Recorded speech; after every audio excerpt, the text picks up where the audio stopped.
Hello everyone, welcome to शोधन आयुर्वेद। आज हम लोग बात करेंगे डेंगू बुखार के बारे में, इसके होने के कारण, फैलाव के कारण, लक्षण, रोकथाम के उपाय और उपचार। तो सबसे पहले देखते हैं डेंगू फीवर के कारण। डेंगू फीवर एक मॉस्किटो बॉर्न इलनेस है, यानी कि यह एक मच्छर से उत्पन्न होने वाली व्याधि है। और जो मच्छर डेंगू फीवर के लिए रिस्पॉन्सिबल है वह है aedes aegypti mosquito. Dengue fever tropical और subtropical areas of the world में हमें देखने को मिलता है, जैसे कि इंडियन सब continent, China, Taiwan, Africa etcetera. आंकड़ों की बात करें तो सालाना 400 मिलियन लोग डेंगू फीवर से ग्रस्त होते हैं, जिसमें से 96 मिलियन लोग सीवियर डेंगू का शिकार होते हैं। तो आइए देखते हैं डेंगू फीवर के कुछ सिम्टम्स को। सबसे पहले हमें डेंगू फीवर में प्रोमिनेंट सिम्टम जो अपीयर होता है वो है हाई ग्रेड फीवर। जी हाँ, 104 डिग्री फ़ारेनहाइट तक का बुखार हमें डेंगू फीवर में देखने को मिलता है, जो अपने साथ लेकर आता है सीवियर मसल और जॉइंट पेन, जिसकी वजह से हम डेंगू फीवर को ब्रेक बोन फीवर भी कहते हैं।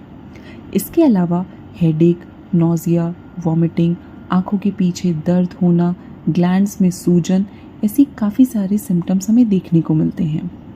कभी कभार बुखार आने के बाद हमें बुखार जल्दी ही चला जाता है, पर वो अपने साथ कुछ और सीवियर सिम्टम्स को लेकर आता है, जैसे कि सीवियर एब्डोमेन में दर्द होना, परसिस्टेंट वॉमिटिंग होना, सांस का फूलना, जबड़ों से खून आना या नाक से खून आना, थकावट, बेचैनी, उल्टी और लेट्रिन के रास्ते खून आना, बहुत ज़्यादा प्यास लगना और स्किन का ठंडा और पीला पड़ जाना। ये सारे सिम्टम्स मच्छर काटने के 4 दिन से लेकर 2 हफ्ते के बीच में आते हैं और ये 2 से 7 दिन तक रहते हैं। अब हम बात करते हैं डेंगू फीवर के लिए कुछ रोकथाम के उपाय। जैसे कि हम सभी जानते हैं, prevention is better than cure. तो सबसे पहले हम बात करते हैं कि प्रिवेंशन कैसे की जा सकती है। निदान के ऊपर कार्य कर यदि हम उस कॉज को ही हटा दें तो हमें ये जानलेवा बीमारी हो ही ना। तो यानी कि हमें वो सारी की सारी जगह से छुटकारा पा लेना चाहिए जहाँ पे मच्छरों का उत्पादन हो सकता है। इसके अलावा मॉस्किटो रेपेलेंट का यूज़, अपने घर पे हाइजीन को मेंटेन करके रखना, मच्छरदानी का प्रयोग करना, भरी हुई नाली को साफ़ करके रखना, घर में एयर कंडीशन कर रखना और घर में लाइट जला कर रखना। इसके साथ साथ लंबी स्लीव्स के कपड़े पहन के रखना। इन सभी चीज़ों से हम डेंगू फीवर से अपने आप को रोक सकते हैं।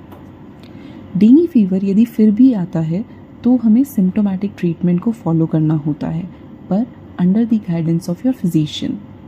बच्चों के लिए जिनकी उम्र 9 से 16 साल तक की है, डेंगू की वैक्सीन भी उपलब्ध है।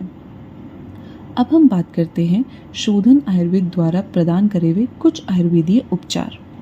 सबसे पहली चीज़, लघु और सुपाच्य अन्न का सेवन।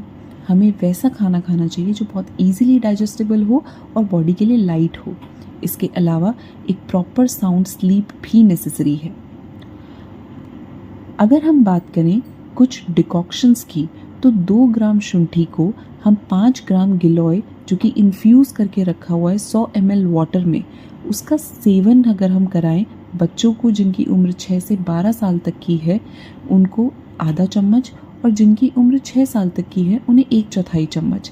स्वाद के लिए बच्चों के लिए हम शहद भी डाल सकते हैं। इस डिकॉक्शन का सेवन दिन में 2 से 3 बार करने पर हम डेंगू फीवर से खुद को बचा सकते हैं। ऑल्सो 10 से 15 तुलसी की लीव्स लेकर उन्हें 1 लीटर पानी में उबालें। इसमें 10 से 15 ग्राम धनिया पाउडर ऐड करें, 10 मिनट तक इसे उबालें, रूम टेम्परेचर पर कूल डाउन करने के लिए छोड़ दें। 3 से 4 घंटे के इंटरवल पर इसका सेवन करना चाहिए। इससे हम डेंगू फीवर से खुद को बचा सकते हैं। ये थे कुछ उपचार, पर हमेशा याद रखिए कि अपने फिजिशियन की कंसल्ट करे बिना हमें किसी भी चीज़ को प्रयोग में नहीं लेना चाहिए। वी होप आपको हमारी वीडियो इन्फॉर्मेटिव लगी हो। ऐसे ही और इन्फॉर्मेटिव कंटेंट के लिए आप हमारे चैनल को सब्सक्राइब करें और शेयर करें। अपॉइंटमेंट के लिए आपको हमारा कॉन्टैक्ट नंबर